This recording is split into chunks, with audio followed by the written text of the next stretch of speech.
Hey, Taco Tuesday fans, this is Christian Brindle. And I am Glenn Shelton. We came together and combined our forces to create something special for insurance agents called Taco Tuesday. Let's taco about insurance. My company, Christian Brindle Insurance Services, and my company, Lead Heroes, is here to bring you the latest and greatest news happening in the insurance industry today and eat some tacos while we do it. If you enjoy the content that we put out on this podcast, feel free to leave us a review or subscribe so you don't miss any future episodes. Without further ado, let's get into this episode of Taco Tuesday.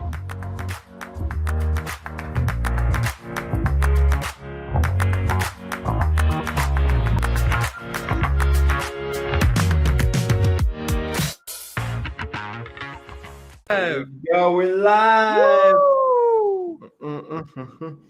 Taco Tuesday Army. Ladies and gentlemen, welcome back to another episode of Taco Tuesday. Welcome. Let's taco about insurance. We have a guest on with us Super today. special guest. Long overdue. Should have been on by now. So my apologies for that, Mike. But we have Mr. Mike Schellbach here with us today. Look, it's Mike. It's Looks like Mike. Looks like Mike. It's me. Let's just jump into tacos. And what kind of tacos do you both have? Ooh, today? yes. Mike, go first. Okay, well, I went to a place called Tijuana Flats, and these tacos are pretty diesel, like the size of my hand. I can't even see one. Wow. But they're great. Yeah. Just, That's like a burrito. yeah, some refried on the side and stuff. You know? Oh. Ooh. Yeah, Okay. I see what you're bringing. Okay, I've got I'm incorrect. homemade Correct. Caribbean-style chicken jerk street tacos. Ooh. You've got There pineapple, we go. mango, onion slaw on top of the chicken. And this is the opposite of Mike's gigantic. This is like no, mini. that's looking good though. I love the mini though. I love it. Like the bites. I've already had 3 before we even started this. Say, I got Taco Bell. So you guys, I pre-gamed my meal just to warn you. So it's mostly gone already, but I saved enough left. I was just starving. So I don't decide where we go at the office for Taco Tuesday. The wheel decides. You see it? Your buddy. The wheel Yeah. decided. And today the wheel decided we were going to go to Cafe Rio. So I got me this quesadilla right here. I just wanted a quesadilla, like really bad. It's not a taco, Christian. I know. I almost eat it too, to be honest. And I thought about it, and I was like, you know what? I'm probably going to desecrate their whole campaign if I come here with a quesadilla. And Christian got a quesadilla. Yeah, and Christian's And then I here. show up with a quesadilla. Shame. Shame. Okay, before we get started, gentlemen. Yeah. If we turned on your Pandora right now, what station is it on? Ooh. So for me, I'm probably going to put on the Led Zeppelin station first off. I love me some classic rock. Love it. So I'll do that. So probably some Fleetwood Mac. You know, I've been really feeling that old stuff lately. Good stuff. Wow. I can listen to it with my daughter around, right? Yeah. I can't put on Tupac with my daughter around. I understand. I'm in that boat. Yeah, hey, we're all dads here. We get it. Yeah. What about you, Glenn? So I don't really listen to Pandora. I'm more of a Spotify guy myself, but alternative is really like my favorite. So like Imagine Dragons, for example. You know, I love to try to find some of those, again, what Christian was saying, like the alternative music that I can listen with my kids in the car and I don't have to worry about it. If I'm listening privately, I love Eminem. I mean, now I feel like I have to pull it up so I can actually tell you exactly what I'm listening to. When I'm at the gym and my earbuds are in, it's a different story. Everything goes out the window. Right. I hear that. So my son knows more about Eminem than I do, and he's only 14, and that's I almost want to tell him because he likes the newer Eminem, and I'm scared to let him listen to the older Eminem The Eminem that we remember. Yeah. But my kids listen to more of what the radio plays for the most part. But here in the office, I play more like Chili Pepper Radio or something like. Oh, today I was listening to Freestyle. It's a Freestyle Tuesday. Just if someone calls, I don't want them to hear something that they shouldn't. You know how that works. Oh yeah, for sure. And I love it. Where I live, there's not a ton of radio stations because I'm kind of away from like the metro area. And like the most popular radio station here it's all old rocks. It's like all classic rock. And I love I have gotten like super, and every time I'm in the car, I just have that. I go, yeah, I could listen to my phone, but it's nice to just kick back, turn that radio on. But Mike, I would love for you to take a minute, and just for those of you who don't, we have this podcast streaming everywhere that you can listen to a podcast. It's going to be on the Six Figure Medicare Agent YouTube channel. So if someone is watching this now or later or listening later and they don't know who Mike Schellbach is, could you give them a kind of a brief synopsis of who you are and what you do? Sure, I could. I'm an insurance broker that works for the clients. It's hard. Okay, so let's not go too long. I'm very passionate about helping. So I sell mostly Obamacare plans. I mean, I do sell other plans like Medicare and life, but for the most part, I am more on the ACA side. Been around for a while, so I've seen all types of different types of plans be sold that really shouldn't be called health insurance. I mean, for years, there were plans that people sold in call centers that when the member got the card, it said in bold ass print, this is not health insurance. Try to explain that to the member, right? But that is where we're at with the under 65 market. So I am an advocate for doing the right thing. So is that short-term medical? Short-term medical is not horrible. It's not great. So short-term medical is basically, if you look at it like this. No. I mean, when you're talking about those call centers who are selling what they claim is insurance but isn't, are you talking about short-term medical? No, I'm talking about a step under that. See, short-term medical to that is like, apples to oranges. Okay, so let's back it up. Obamacare started in 2014. Before 2014, insurance companies were allowed to pretty much not cover pre-existing conditions. If you got sick and you had insurance, they'd raise your rate so you can't afford your insurance no more. So basically, people who had medical problems had no options. So companies came out with limited medical plans, mini meds, or basically what they do is they take the medical bill, they adjust it by a network, they say, whatever, and then they pay a direct benefit. So they may give you like a 30% discount and then pay $50 towards the doctor visit. Or if you're in the hospital, they pay $1,000 a day in the hospital. But if your hospital bill is $15,000 a day, you're paying the $14,000, right? They have no stop loss. Gotcha. So the reason that a lot of call centers were selling those plans is because they paid like a 50% commission. So you sell a policy for $300, you're making what, $1,800 a year on the plan. And everyone's happy until the person uses the insurance, and now you're in trouble. So Obamacare was supposed to stop all that, right? It was supposed to make it now that all the carriers are going to cover pre-existing conditions. Well, we saw how that worked. A lot of the carriers started, they lost money and left.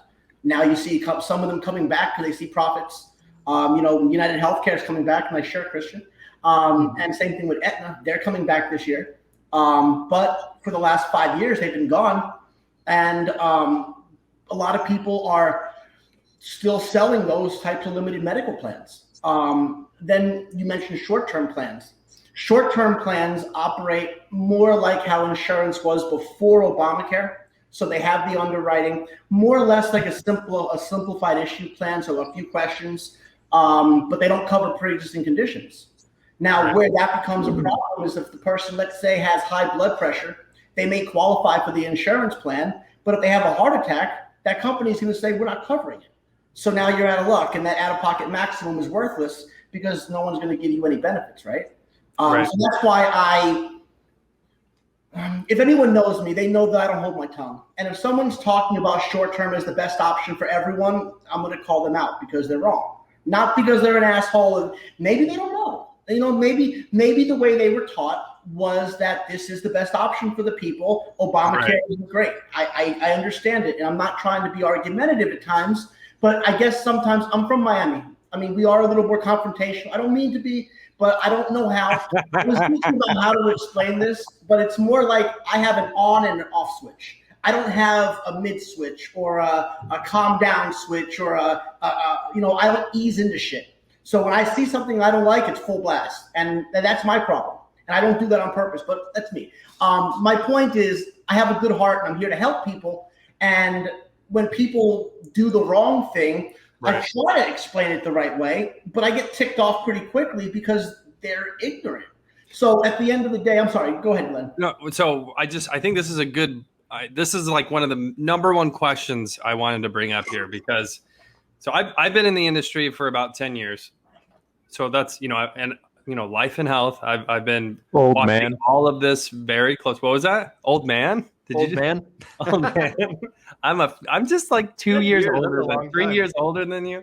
Anyways, from the over 65 health side, which has been one of the primary focuses, of my career, I've watched this exodus of under 65 health agencies, agents, call centers coming into Medicare. And of course, same thing over and over.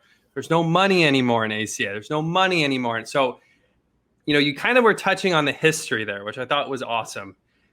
I would love to hear from your point of view, what happened where agents left, but now it seems like there's more agents doing under 65 than there ever was. And it seems like there's, plenty of money to be made.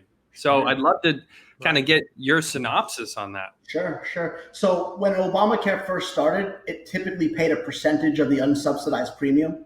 So we were typically getting like 7 to 10% of the premium, which is huge, before the subsidy takes place.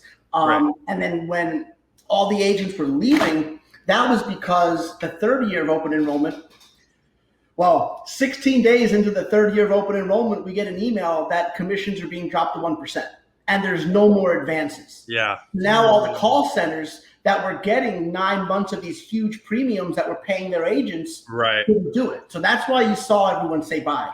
I was lucky because I had a big book already. That 1% wasn't great, but it still paid my bills. So it kept me in the business. And now, as it gets more stabilized, we're starting to see commissions raised. And now commissions are equal to that of Medicare. Some carriers are higher. But the only difference is with Medicare, like you guys have your AEP coming up, and you're going to get, you write 100 policies, you're going to get paid the full Medicare commission up front. We don't get that. We get an as-earned payment from day one. So the first year that you're getting into Obamacare, it is a little hard because your renewals aren't going to be, killing. That's why it's kind of important that you cross-sell. And, I have a course that I explain all this. I don't really want to self-promote, to be honest with you.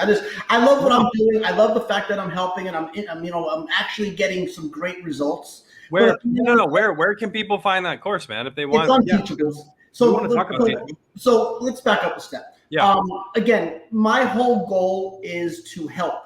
So besides the course that I'm selling, because obviously there is a huge need of people. And by the way, I'll be 100% honest, and this all works together. But a few months back, I was on a Samsung Galaxy, and everyone was talking about Clubhouse. And I said to myself, no, you did the same thing, Glenn. I heard you did the same thing. I went out and bought an iPhone specifically for Clubhouse. And then during my time listening, I didn't really talk much because, again, I don't feel like I'm really liked too much. So I stay quiet. But Christian made a comment.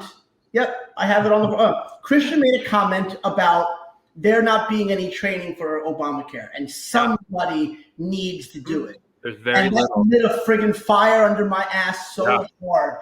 And he was actually talking to someone else. I mean, another agent who is very popular, probably has a much larger downline than I do. But at the same time, I said to myself, I better hurry up because they're going to do it, and then I'm going to miss out. And I know that if I do it, it's going to be very thorough.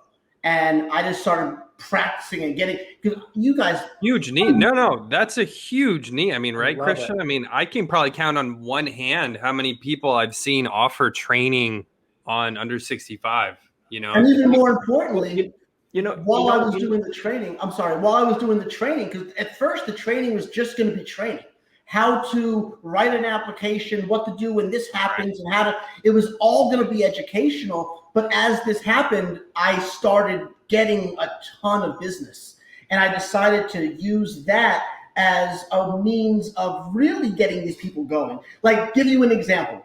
Last month, I wrote 195 applications. I know someone personally who wrote double what I wrote. One month off of the course that he purchased from me. Crazy. 390 applications. Now, regardless, that is a very unique situation. He's very good at what he does, and he definitely took the course and ran with it. But at the same time, look at it like this. We're talking applications, not members. We get paid by member. So if he only had 400 members out of the 390 apps, just so we can do easy numbers, you're talking $96,000 in a 12-month period. That's $8,000 a month in renewals, right? So that's just what I'm trying to do. I figured out a way that we can get paid, and I tried to offer it. Unfortunately, I did pull course, the marketing portion, at least for a few reasons. We'll talk about that another time. But before I even go into that, I mean, back to the help, forgetting the course that I'm selling, I also have a Facebook group that goes over prescription assistance. Absolutely free. I don't want to dime. I've been doing, because again, with Obamacare covering a lot of the medical costs, a lot of people were still getting screwed with their prescriptions, right? That was a huge issue.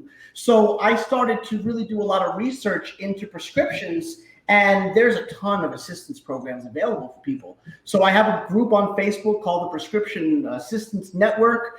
It's me and a bunch of other agents. I believe you guys are a part of it. And we just help people with their prescription costs, whether you're an agent trying to help your clients, whether you're just a person on the street who needs help with their medication. That's the purpose of it. It's to help other people.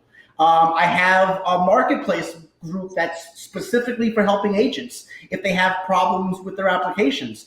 You ain't even going to be my downline agent. I've spoken, I mean, everyone knows if they've spoken to me, I don't cut you off in 10 minutes. I've sat on the phone for an hour and a half with someone trying to get across the point to them so they get it. Because at the end of the day, we're helping the people. So if we're helping, I'm going to help you. So I love all that. What comes to mind, for me is like because I know, you and I had that conversation as well privately, like in Facebook Messenger about, I'm like, this is a need, bro. Like, this is a big need, and a lot of people need this. Mainly coming from a place from myself. Like, when I first started doing under 65, it was only a couple of years ago, right? Like, I've been doing Medicare forever, but like under 65 was really new to me.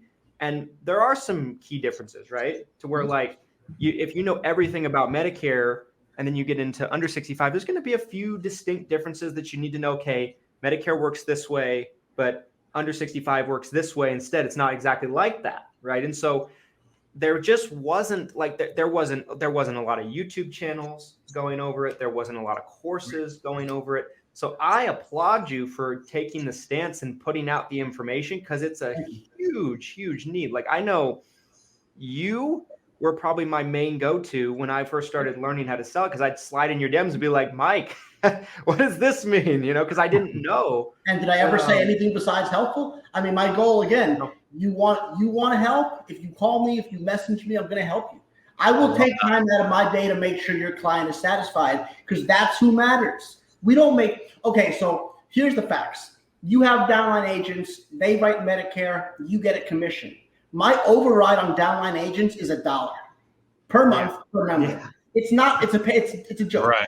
So I'm not here to make money. I make my money on my members. I do very well for myself. But if I can help other people, it makes me feel so, okay, so again, I'm from Miami. I didn't grow up the best neighborhoods. I did a lot of dumb things growing up. And in my 20s, I had a realization that if I continue to live my life the way that I'm living, I'm going to have a hard time in the afterlife. If there is an afterlife, I don't want to go in the direction that I'm going. Let's swear that's 100% where my realization was. It was a lot of fun times, but I woke up, and from there it's been 100%. What can I do to make a better impact in other people's lives? And that's where I'm at now. Love it or hate it, it's what it is. I think that's a great perspective. I appreciate you. Yeah, you're like me, Glenn. Listen to the thing. I didn't even know who you were. I've told you this before. You put out a heat map years ago that I used to make money, and I didn't know you. But you didn't have to do that, and you tried to help other people. Yeah. Because I'm assuming you were fine. You were doing well. Yeah. So if you can help other people make money, it makes you better. It makes you a better person. I mean, we talked quite a bit on Taco Tuesday about this, but I'm a huge believer in you give value before you can ever believe to receive value. And so that was from day one at Lead Heroes. We've done a ton of that where I've invested so much money into giving away stuff like that heat map, like the content on our sales training blog, our IMO, FMO directory. I mean, you name it. I mean, I published the ebook that's free to download. There's so many resources we've tried to put together for agents, but so I totally understand that perspective, and I'm a believer and I practice that. But here's kind of a question I have for both of you. You guys are both in this space. Do you think is an agent better off specialized? Because again, on the marketing end, when I'm talking to an agent, most of the time it seems like an agent or agency has picked a direction. Hey, Glenn, I'm doing under 65. Can you help me with that? Or, hey, I'm doing Medicare over 65. Can a health insurance broker really like do all of it? Or do you think it's better for them to really be Medicare focused or under 65 focused? Christian, you want to go first? Yeah. I mean, because I have an opinion on this, right? I mean, I believe that the answer to that is this is just my opinion. And Mike, I'm sure that you'll have, some probably the same thoughts opinion on this, but I would say, in my opinion, this has just been from my 2 cents, just working with a lot of agents on the Medicare side. I think one thing that we can probably all agree is Medicare in and of itself, let's say you're a brand newly licensed agent, it's a tough thing to learn, right? Like my friend, like Justin Brock, who's been on the show a couple of times, he's said multiple times, a product like Final Expense is going to be probably the easiest thing to learn, hardest thing to sell. Medicare is going to be harder to learn, easy to sell once you've learned it. So in my opinion, I believe when you're a new agent, I think the best thing for you to do is to pick something and master it and get really, really good at it, and then add something to it. And it's probably going to be more beneficial if it kind of runs along the same street, essentially, is what your main focus is going to be. Right. So like, I think selling under 65 and Medicare go hand in hand, but I don't think a lot of agents are going to do themselves a lot of favors if maybe in their first 6 months they're trying to master them both at the same time. That's just my opinion.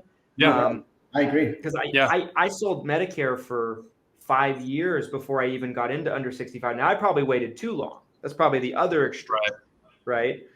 So I think it's good to sell them together, but I think the timing of it for that person is going to be important, because I see a lot of agents that they're like, all right, I need to contract for all these annuities. Now I got a contract for 10 ACA carriers in a bunch of different states. Now I got a contract for all these Medicare Advantage companies, do my certifications. Now I got to sign up for some life companies. I'm like, what are you doing? You're spending all your time contracting and certifying. Whereas if you just pick something, get good at that, you can add as you go. You don't have to know everything to get started. So that's my opinion.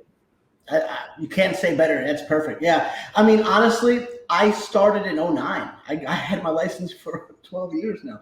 But I started strictly on under 65. And then I learned Medicare in 2011, and I struggled with it.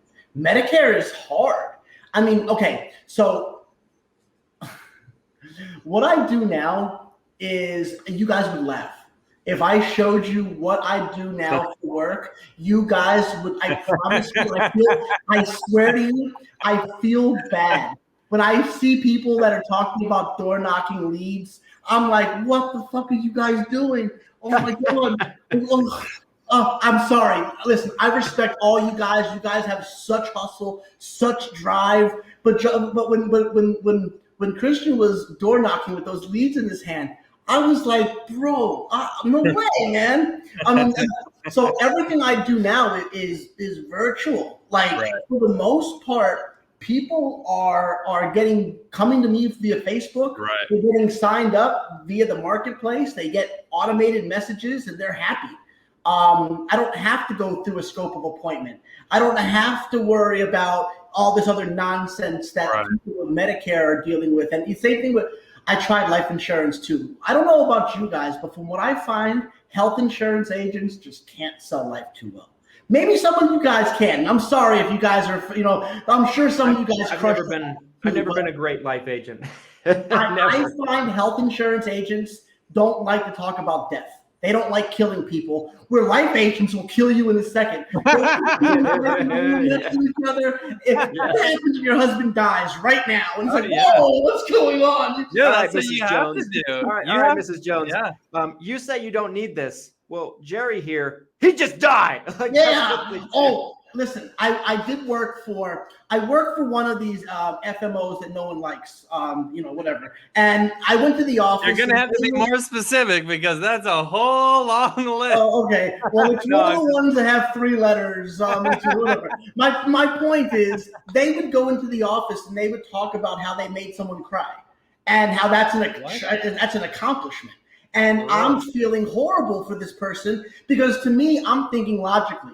This person was forced to buy. You're going to leave their house. They're going to charge back. And now you're losing that whole commission, as opposed to doing it the right way with understanding logics and not making them feel like they have to purchase this, which is why me personally, I do sell life insurance. Everyone that I sell a health policy to knows I sell life insurance, and they do call when they need it. I send messages, 45 days before their birthday. If you're looking for plans, prices are going to go up. So it's a good time to look now.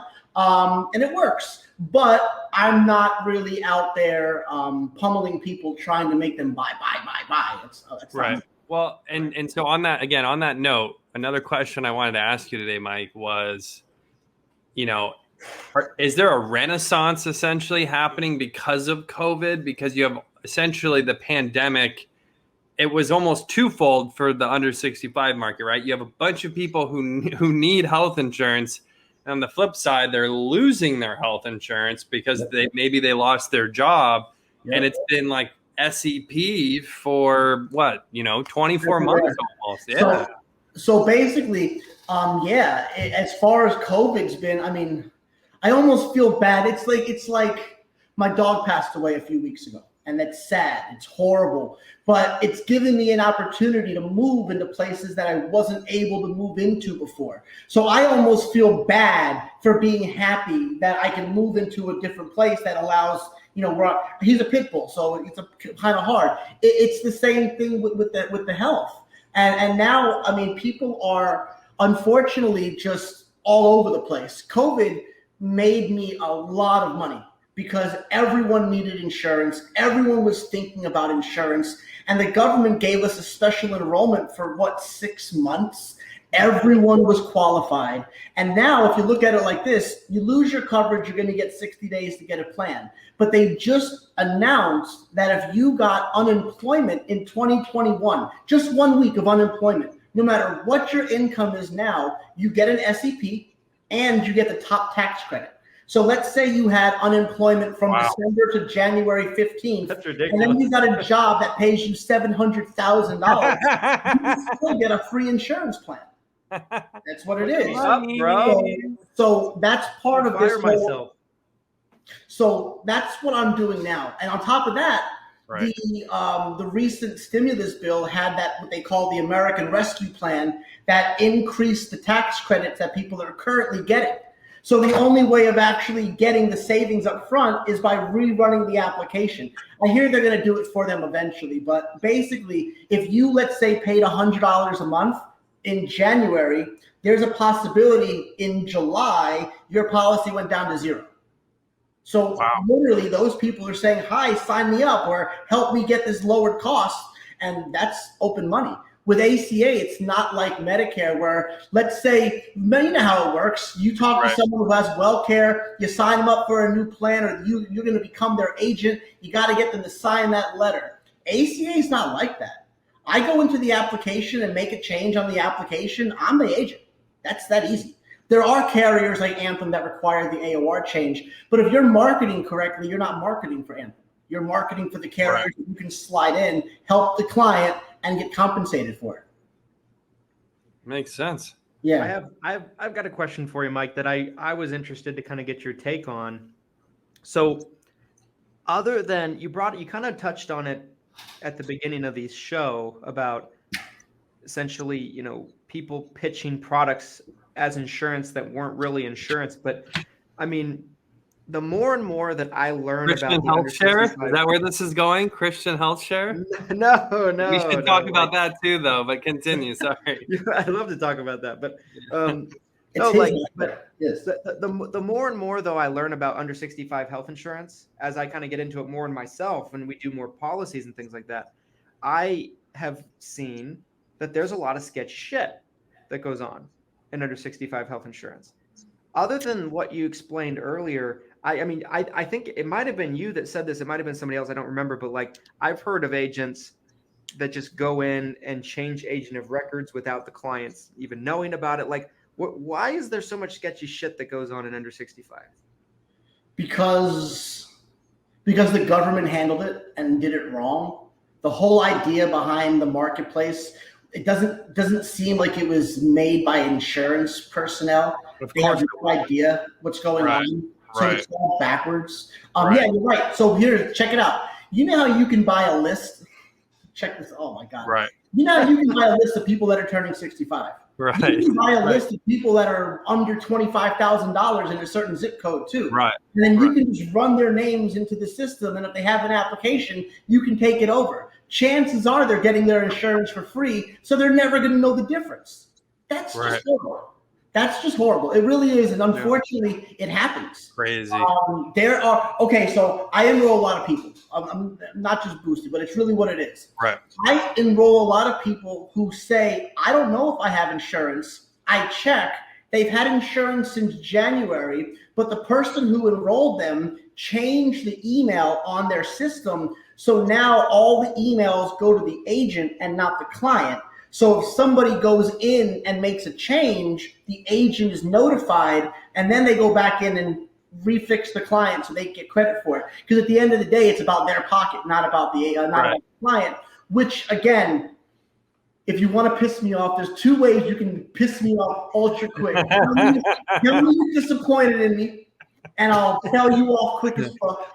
Or second ways is just do wrong by the client. Do wrong by the client, make it about you, and we'll not be friends. And that's it. I mean, I love everyone who tries their best. My biggest issue, and this is the same thing I was telling Christian about 3-4 weeks ago. If, let's say, a great example. Recently, someone posted in Justin's group, that woman who posted something about going on Medicare A and B as opposed to an Advantage plan because in certain situations, it's easier to deal with. But people were blasting her that A and B have no stop loss. It's not safe for the member. It's not the better idea. Great. That makes sense, right? A stop loss is important. Why isn't it important with under 65?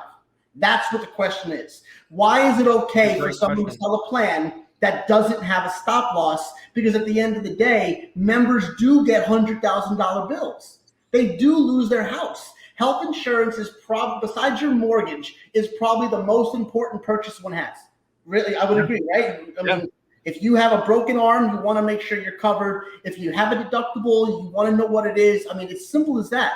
I get frustrated when I see people saying, don't sell ACA for $20 a month, sell short-term for 20% a month. To me, they both work hand in hand. You sell one because it's better for this person. You sell this one because it's better for that person. I sell short-term, not to everyone, probably less than 5% of my clients, but they do get it if they're the best candidate for it. You know, that's really what it comes down to. But I'm all about doing the right thing. And until that really, it'll never happen because. I mean, what's the solution, right? I mean, it seems like. You want the solution? Well, it seems, yeah. I mean, I'd love to hear your opinion because it almost seems like the deregulation, right? Because we're talking about Medicare compared to under 65. You know, at first, Medicare had so much red tape that it was ridiculous. Now it's kind of gotten more feasible, especially since COVID. But what do you think the solution is to fix that? They need me. I should be Mike the President. No, Mike the President, everybody. Honestly, write them in 2024. They need to be able to actually have an insurance personnel opinion on it. They can't just do it how they think it works. Because I'm sure there's a lot to do with lobbyists and money being exchanged and all this other bullshit.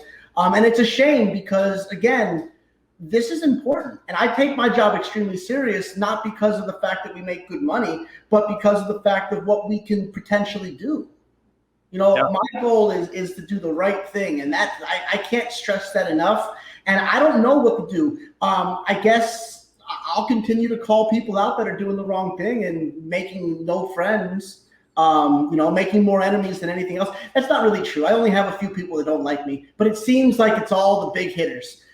They just don't like the fact that, and it's crazy because if they knew me, they'd love me because I'm doing the same thing that they're doing, just in the under 65 market. I tell everybody that though, man. And it's like on the Medicare side, when people get so freaked out about compliance, I'm like, as long as you're doing what's in the best interest of that Medicare beneficiary all the time, and you're not just slamming them onto a plan, you're not underwriting them at all, as long as you're not doing something ridiculous, you really don't have anything to worry about. I agree. That's to me, that's where the lines draw. And so, I can't argue that point. If anyone says anything different, like that's the person that you're insuring, that's the most important part of the whole process for sure. I look at it like, in all of the Medicare groups, from time to time, there comes up like what you just said, Mike, original Medicare versus Medicare Advantage debate, or Medicare Supplement versus Medicare Advantage debate. Which one's better? Which one's best for the member? Depends on the person, right? Mm-hmm. It's the same thing in my opinion. It's the same conversation. And you hit it right on the head that the people that are running a lot of this don't really understand insurance. Like one thing that comes to mind is I saw a video it might have been not last year, but the year before, I want to say. And it was the year before. The White House was putting out all this Medicare Advantage expansion, right? And like this additional benefits. We probably all remember seeing that.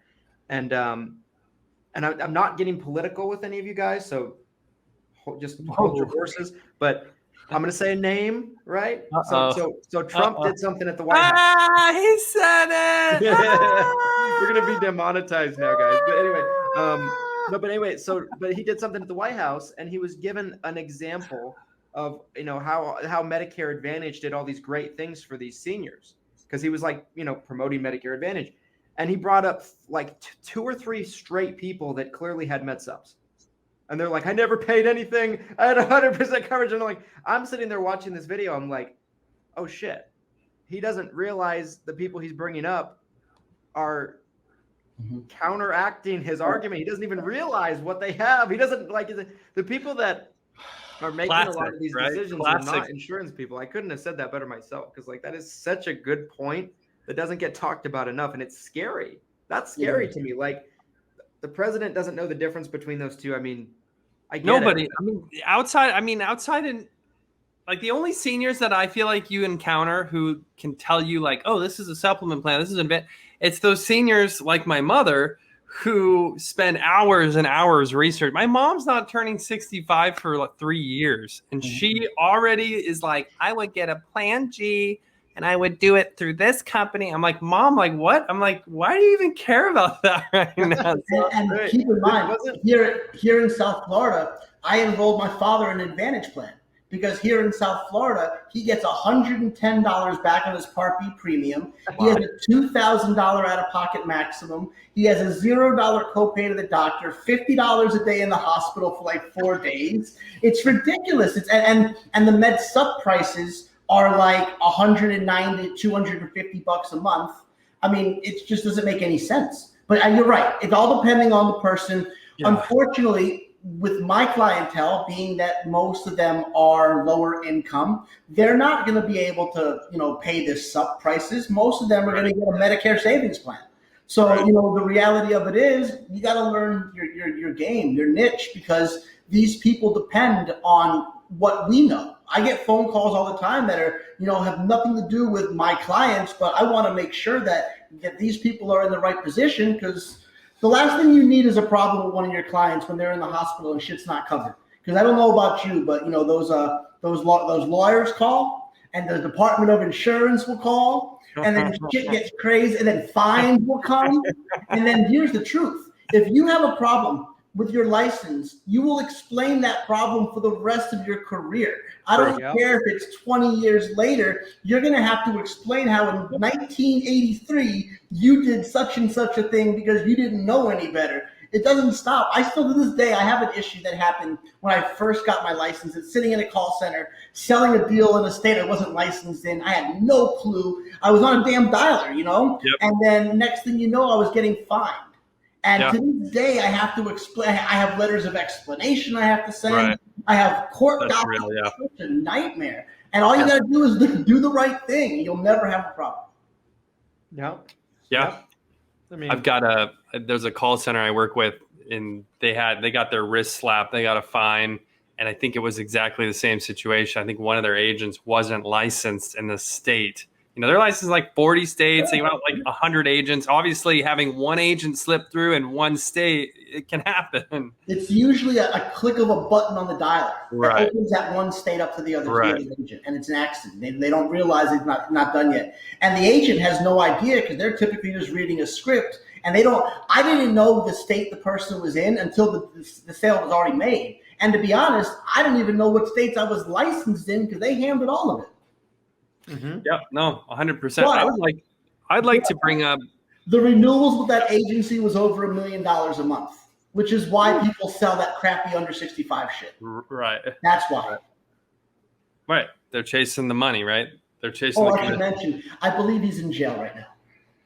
Well, happy ending to that story. Happy ending. That's a great story.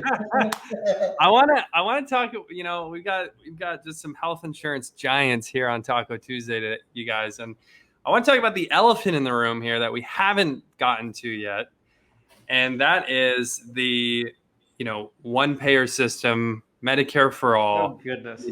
This has been something that kept me out of the health side of insurance from day one. I got my health license. I jump into the industry.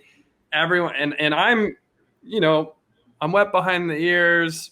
I'm totally green. I don't know anything, and I'm just like, oh, what's Medicare? Let's talk about Medicare. And everyone's telling me over and over, there's no money in Medicare. There's no money in health insurance. They're going to take all those commissions away. And obviously Obamacare and the ACA kind of made people that much more scared that the commissions are going to go away, that they're going to steal your clients. So here we are, we're in a great environment for health insurance. There's great commission to be made in under 65, over 65. What about Medicare for all? What about a one-payer system? Is this even worth being discussed anymore? What's the future of health insurance? I'd love to hear both of you guys what you think. Mike, you want to go first on that? I mean, I don't have much to say because I don't really believe in anything until it happens. Especially like with Obamacare. Obamacare passed in 2010. It didn't take place till 2014. Right. So if something was to change, and the one thing that I can tell you, anytime the government steps in and makes some sort of change with our industry, we end up eating. So if they do something Medicare for all, I don't see how they would do it, being that they're already talking that Medicare may not be available in 20 years or all this. I mean, they would have to have a complete overhaul. But I'm game for whatever. If it's going to help at the end of the day, it's going to provide better coverage, I'm all in. But I don't foresee it happening. I don't see the funding. Yeah. Christian, what do you think? Yeah, I mean, I agree with what Mike said. I mean, if Medicare is going to go broke as is, how are they going to, instead of, so you have a problem with Medicare running out of money. The solution is to add every person in the country that doesn't have Medicare into the pot, and that's going to fix it. I just don't see that making a lot of sense. I mean, ultimately, there's two different conversations with this. Right. There's either going to be Medicare for all from the sense that everybody's placed on Medicare as it is today, or it goes into like a European Canadian system where it's single payer, and that's a different conversation. I just don't see it happening. Like, and I come from a weird perspective on it because I grew up around the Medicare business. Like, my dad was in for 25 years before I ever got in. So and I started at 20. So he was in for 5 years by the time I was born. And so I remember growing up, in our house in the 90s, the big thing that my dad was scared of was like Hillary Care when Bill Clinton was in the office in the 90s. Like, that was a thing, right? Like, Hillary Care is supposed to be like replace Medicare. My dad, he told me a story one time. He got so worried about this that he went off and got his PNC license and went to be a farmer's agent for 6 months or something like that. He sold like one policy, maybe two. It was just a big waste of time. It was a big waste of time. The next year, I think it's like Michael Jordan going to the MLB right there. That's right. Like, and so you saw him play live. Yeah. And so I bring that story up to say every 4, 5, 6 years or so, there's a whisper or noise about something just shaking it up and putting us all out of business. And then it never happens. And then what happens instead is the Medicare program gets strengthened. There's more opportunity. It becomes more lucrative. So I just tell people, like, I got an email over the weekend from an agent that works with us, and they're like, I think I need to diversify. I'm just scared. I'm really, really scared to go all in. I feel like I need to start selling this and that and this and that. Right. I'm like, you're overthinking this. I'm like, like I think, Mike, you said it best. Like, if something massive like that is going to happen, we'll see it coming a mile away. Oh yeah. I'll tell you kind of, my both sides of it is, on one hand, my opinion, the opinion that I've always had is, as long as you have your book of business from selling, even if they were to strip away commissions entirely, you still have a set of clients who bought from you, who trust you, who you can turn around with your same exact license and offer them all sorts of different products and policies that they need. Right. So you really shouldn't lose sleep at the end of the night. I think there's always going to be ways to make money. Now, the flip side of it, and I think the best argument in favor of a one-payer system or Medicare for all system, since the pandemic specifically, is that, now healthcare has become a quote unquote national security risk, right? If we are so bogged down as a country because of an illness like COVID, where it's, stressing the hospital system, it's stressing, could be potentially military, etc. That's the scariest argument, in my opinion, where I could see top level government officials jumping into it and just saying, we're just going to do what Britain does, welcome to the USH, United States Healthcare, USHC. I don't know, so, but even if it does happen, what Mike said, I think really rings true, is you're talking about probably the slowest rollout in the history of rollouts. If it were to happen, like a decade. It could take 10 years from the time they pass it in Congress till any changes actually were to happen. And it's not going to start for the next 3 years. So, I mean, you might as well just wait another couple of years. Trump tried. It didn't work out for him. I mean, listen, honestly, I think the people are just so tired with health insurance and all this other bullshit. They've lost so much faith in people. I agree that there are a lot of people that get screwed over with their premiums. I agree. I have a friend who's 42 years old. He pays almost $600 a month for his insurance. That's for him alone, one person. It's ridiculous. But that's what it is. I also have 1,000 friends that pay nothing. So, it weighs itself out. He makes almost $100,000 a year. They make $15,000 a year. So it's what it is. He wasn't happy making the premium, but he understands the need for it. That's what it is. I'm sure you guys pay a pretty penny for your insurance too. Yeah. Yes. Yeah. My daughter's plan alone is ridiculous. Oh God, I know. Another question I had, Mike, as we're again kind of on topic here, is they're talking about lowering the Medicare age. It may have even already passed in Congress, or it's in process of being passed, where they're talking about lowering that Medicare age down to 60. So I'm curious from your end, when you're, obviously right now a 60-year-old would fall under 65, ACA business. what do you make of that? What do you think? Is that a great opportunity, you think, for you, or is that some? I see a huge problem with it. So check it out. Look at it like this. Even if you claimed your Social Security early, when do you get that? 62? Yeah, 62. So now you're talking about people for 2 years having to foot that Medicare bill of right now $150 a month. These people right now be getting their insurance for free, a lot of them, right? A lot of them are making a lot of money, so they're going to be now charged 150, whatever it is at that point. I think it's going to be an issue. I mean, I think we're going to have huge funding issues, especially unless they're going to. I know how we print more money. I know how it works, but at the same time,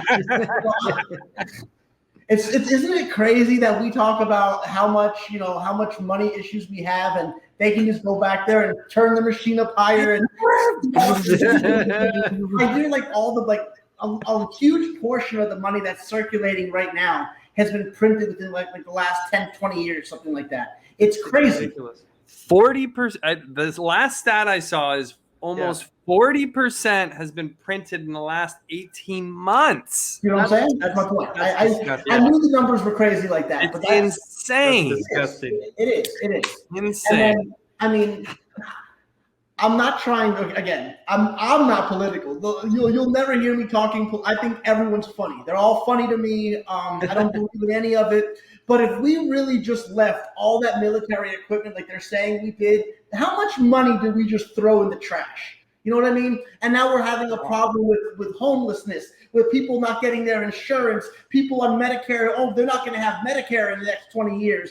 But you just left billions of dollars of equipment somewhere else that's, most likely going to be used against you anyway. But my point is, it makes no sense. Right. So I don't even try to get involved when it comes into the politics, because it's all bullshit, man. It is. I'm just going to roll with the punches. I don't have the hands. I don't have the best hand. But whatever they give me, I'll make the best of it.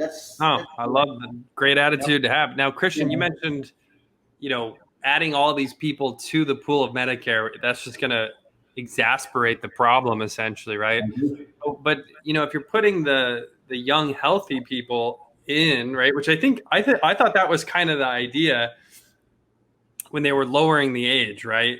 The 60 to 64 crowd probably doesn't have the sort of claims that the 70 plus crowd has, right? So you're diluting your claim pool, even though you might be increasing the overall expense. I don't know what those actual numbers look like, obviously, for them, but yeah, I think the only thing that makes it tricky. So my daughter, right? My daughter is 2.5 years old. My daughter, we don't qualify for subsidies, right? You're rich, of course you don't. Well, let me show you how you can. but the only reason why I'm saying that is because her premium is probably like $400 a month, because I have her on a good plan. She needs some special therapy and things like that. Right. So anyway, my point in saying that is it would have to be a different type of Medicare, because Medicare right now, Part A is paid for through FICA taxes. Well, if you take a 2.5-year-old or a 3-year-old, there's no FICA taxes that have been paid for that person, right? Or like an 18-year-old who doesn't have any work history. Normally, when a person gets on Medicare, let's say they start working at age 20, for example, and most people start working younger, but let's just use a round number. Yeah. They work from age 20 to 65. That's 45 years of collecting FICA, Social Security, and Medicare. So they'd either have to charge a higher premium for Medicare Part B to make up for that, or charge them a premium for Part A. I just don't think it's as simple as that, because if you look at the ACA premiums for people under 65, Mike, you can back this up, I'm sure. It's usually going to be higher without the subsidies than a Part B premium, for sure. Almost always. And so it's going to be one of those situations, I feel like, where it's complex, because even though it's a healthier pool of people, they're not all going to be healthier. And I don't know. I think it's tricky. They're going to have to subsidize it. They're going to have to do something like they do with the ACA and offer subsidies for the costs. Maybe figure out a way to call it Medicaid or whatever they're going to do. That would possibly work. But then again, where's the money coming from? I don't know. We'll see. hang on. There's a comment. Fire machines. We need more printers. Get me more paper. You need to buy some more paper and printers. Print somebody to pay for the printers. I mean, that's it. But I mean, it's all digital now. That's the other thing I'm thinking. I'm like, can't they just go into like the banks and they're just like a couple more zeros? Like, do you really even have to physically print the money anymore, anyways? But anyway, that's kind of a different. So crazy. I was thinking about that earlier. Because someone was talking to me about cryptocurrency, and I was talking to them about them putting their money in their bank account and how the banks lend their money 10 times each dollar, and they didn't understand. It's crazy. I get it, man. It's crazy. Yeah, it's absolutely nuts. There's a question. There's a comment here I wanted to read. I don't know who it is because on StreamYard it only shows if you've registered, but. Everyone has a health score. Carriers want a good mix of scores because too healthy, they don't get the reimbursements. Too sick, they get more, so they get flagged. So the argument of healthy people offsetting the costs is null. So yeah, that's something I think makes more sense. What bowl would have made? I know. Oh, it's Scotty. Scotty. Sorry, man. You guys are. I just noticed that there was comments here, man. You guys are funny, man. You guys, some of these comments are funny. I'm sorry. Brad's a funny guy, man. I'm sorry. I'm sorry, dude. No beef, dude. No. I guess I didn't realize that there was a system like that where they have to balance it and then they get flagged. That's great. I didn't realize that. But just so you guys know, the reason why Brad has a Range Rover and I have a Nissan Altima is because he saw short term and I don't. Short term is his baby. I'm only kidding, Brad. I'm only fucking with you, man. But yeah, no, honestly, I love what we do. I think we're in a great position. I love the fact that there are so many people like us or like Christian. Because Glenn, I knew you as a lead guy. I didn't even know you were licensed at one point. But I know. Christian, works hard to get out his message. And honestly, Christian is an inspiration because he works so damn hard. And I know he has a family, so I know it's not easy to be able to take his wife here and there. And, he has a young daughter that I'm sure he loves spending time with and still has, more content coming out than damn near everyone. And I'm assuming he does most of it himself. I can see Christian's more like me, where he doesn't like to hire other people to do things he can do himself. Am I correct in saying that, Christian?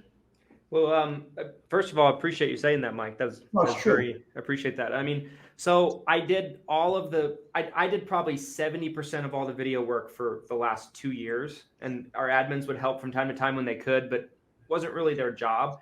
I just recently, in the last 2 months, hired a social media guy for the first time ever because it was just the workload was too much. Sure, I bet. How did you find them? Was that someone locally or something off like Fiverr? It was a local thing. So like we have this like local hiring website called like KSL for Utah. Only Mormons know what it is. and yeah, I found Mormons on there and yeah, he's a smart kid. He's very smart. He's in college right now, going to school to learn coding and computer engineering. He's very, very smart. So yeah, I mean, I kind of fought that fight for a long time though, because I was like, I don't feel like we need this. I don't feel like we need that. But it was too much. It was crazy. So I was gonna do an F, Marry, Kill, but I'm just kidding. I was gonna throw some crazy names in there. Wow. That's a left turn. I love it. Okay. You come to Utah married, you come away still married. It's just there's not just one person sitting next to you in the playback. I like that. Oh man. Well, we are approaching our hour mark, Mike. I really appreciate having you on at the end of this. This was great. And this, Mike.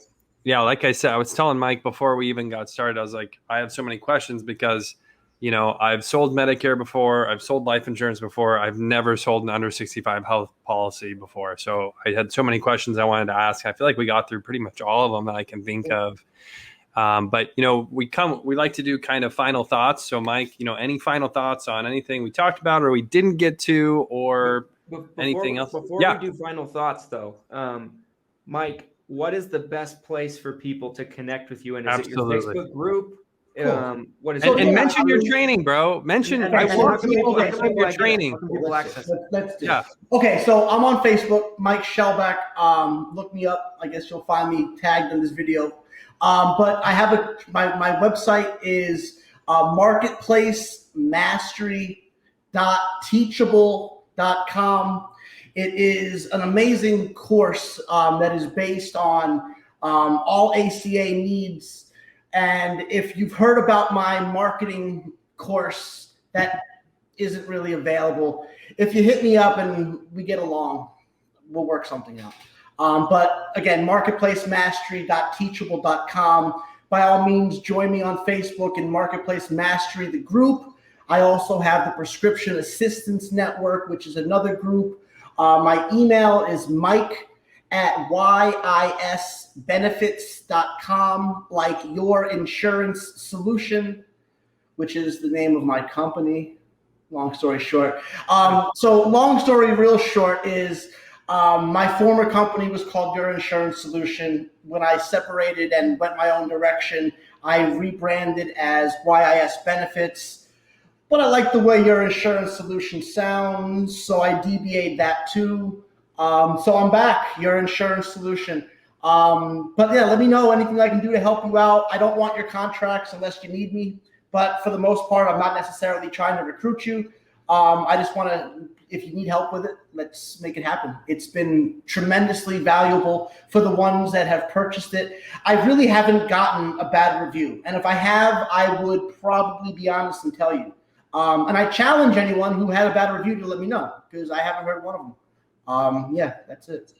So I appreciate you, by the way. Thanks for letting me come on.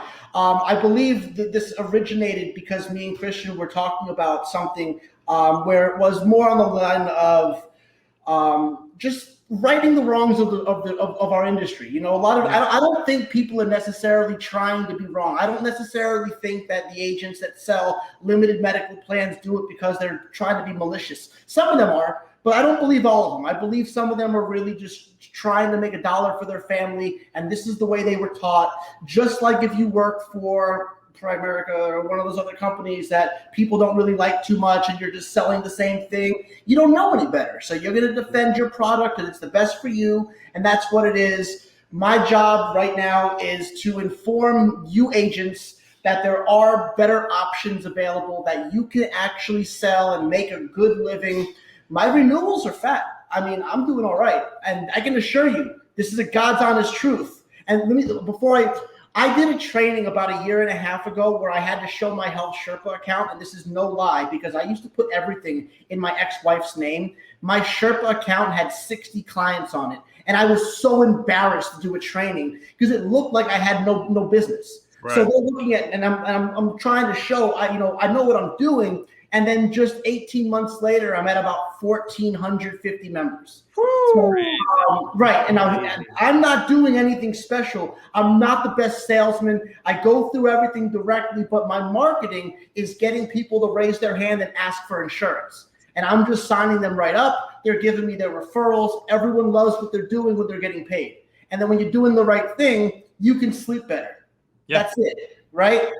That's what we do here. I love it, man. Yep.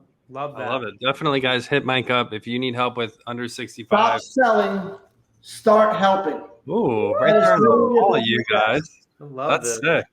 There's the flash. I kept looking at you, and I'm like, I swear there's some flashing lights. Yeah. I have one. I like it. Okay. I thought it was going to be cute. You can't really see it too well. Your beard's cute. So I love it. Thank you, buddy. I learned from you. Honestly, I did. I learned from a lot of you guys because mine wasn't as cool. And then I had it growing really nice. I went to see a new barber, and they trimmed it. And I looked at them, and they were crazy. It was a bet. And then I had to grow it back a little bit. I'm about ready for a trim. No, man, you got to let that go. Christian, final thoughts on today's episode. I'd love to hear. Whew. This was one of my favorite episodes we've done I today. love it. So Mike, I appreciate you coming on. I enjoyed this one a lot. Cool. So thank you for coming on and your time, and we don't take that for granted. My takeaway, guys, and my final thoughts is do the right thing. That's what I'm going to take away from this. is do the right thing for your clients, your customers, regardless of what you're selling, right? If you're selling under 65, if you're selling Medicare, if you're selling life, do what you would think is going to be the best thing for that person, right? Like if you were in their shoes, what would you buy, right? And if it was your parents, right? If it was your mom, what would you put mom on? Yeah, 100%. I love that. So that, I mean, that's what I'm going to take away from this episode, guys. And I think it's a very needed message, and it's true. And I mean, as long as you do that, you're not going to have to worry about compliance. You're not going to have to worry. You're not going to have to be paralyzed by fear all the time. Just do the right thing. Be a good person. And I won't come after you and call you an asshole. I'm only kidding, dude. No, but honestly, Christian, you're the godfather of my course, so I appreciate you on that one. Thank you. Honest to God, I promise to God I wouldn't make it. So all you agents that are doing well with it, I want you to know, I promise you, if Christian hadn't mentioned it, you wouldn't be on this course. I'd be doing it myself, and you guys would be ass out. But Christian made a comment, and I ran with it because I aspire to be like someone who's half my age. And that's what it is these days. You guys are killing me, and I definitely appreciate you for inviting me on. And yeah, you're right. It has been too long. Low key, I was a little hurt. I wasn't going to say anything. But like every week, I'd keep going, and I'd be like, what? When am I going to get the call? Like, what do I got to do? Do I got to kill someone? Do I got to cause more beef? What do I got to do? No. And then, me and Christian talked, and he was like, it's a good conversation. Yeah. I'm like, I'm in. Let's do it. Yeah. Well, I mean, I just wanted to highlight here really fast kind of some of my final thoughts, you guys. Sandra took a quote of what you said, Mike, and I love the quote too. Whatever hand they give me, I'm going to roll with that. And I love that. That's my girl. We were just talking about, just with Joanna Wyckoff, it was basically like, what separates agents who are successful with their uplines versus agents who are not successful with their uplines. And it's about being resourceful. And I just feel that's kind of, I get that feeling from you, Mike, is like, just like that quote says, like, I feel like it doesn't really matter how things happen. Like you're going to figure it out. You're going to figure out how to be successful. And that's really what it's all about. There's always going to be curveballs. The laws could change. The rules could change. You might have to start selling a completely different carrier, completely different product or policy than you're used to. But, I love get rid of the fear, guys. There's nothing to be scared of, Yeah. Mm-hmm. Keep in mind, there are people that want to help you. So if you're new, if you don't know, you're not going to know until you ask. No one knows until they ask. And this is something that's not new. So it's not like in 2014, they said, go sell Humana. It's the only thing on the market. How you do it, we'll figure it out. When are we going to get paid? You'll get paid when you get paid. We literally, and this is no lie, the first open enrollment in 2014, we didn't get paid till like 6 months after the policy was written. We had no idea when the money was going to come. We didn't know how much the commissions paid. We knew nothing. But when I got paid, I was like, wow, I made 80 grand. And I took that right into an office, and I just kept flipping the money. And like how Grant Cardone says, you take your money, you flip it. You keep flipping. And that's how I was doing the same thing. Dude, no matter what happens in life, you can put me, I'm not going to say I'm a salesman, but you can put me on any part of the country with someone who knows what they're doing. I'm not the best self-starter. The reality of it is I learn from others. I don't have to make the mistakes myself, but I can do any job. And I'm sure that a lot of you feel the same way. And if you do, you should never fail, because as long as you're doing this, as long as you're helping, you're a winner. Boom. Yeah. I love it. Absolutely. Great episode. Really appreciate your time, Mike. Well, I think that's a good ending right there. I don't think we can top it. So it's like a mic drop. Well, guys, thanks for tuning in. This is a great episode, and what can we say? We'll be back next Tuesday. Until next Tuesday, guys. If you need help with under 65 health, be sure to hit up Mike. Look, it's Mike right there. Look, it's Mike. Look, it's Mike. Look, it is Mike. I finally made it, Mom. I don't shine shoe boxes no more. Oh man. I don't know if we're hurt. Have a good weeks. Yeah. All right, guys, have a good one.